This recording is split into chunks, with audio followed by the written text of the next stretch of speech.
عاجل الآن وفاة يوتيوبر يمني شهير في البحر الأحمر يتصدر مواقع التواصل الاجتماعي ويحزن المتابعين. تعالوا نشوف مع حضراتكم باقي التفاصيل، بس في الأول كده لايك الفيديو، اشتركوا وفعلوا الجرس من كلمة الكل عشان خاطر يوصل لكم الجديد والترند. قبل ده كله هنصلي على رسولنا الكريم عليه أفضل الصلاة والسلام.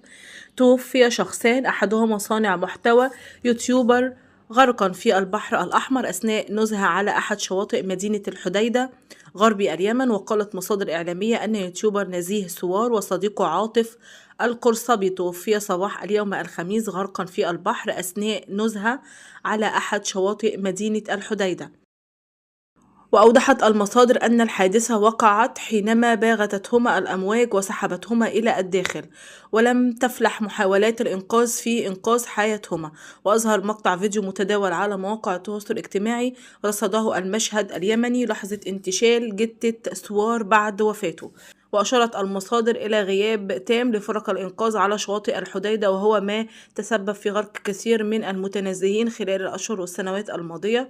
وجاءت الحادثة بعد يوم واحد من غرق شقيقتين وصديقتهما في مديرية أحور بمحافظة أبين شرق اليمن أثناء محاولتهما السباحة في البحر الأحمر.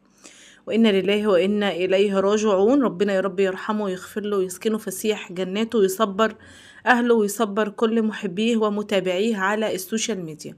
انتهى الفيديو مع حضراتكم لحد كده، ومع السلامة.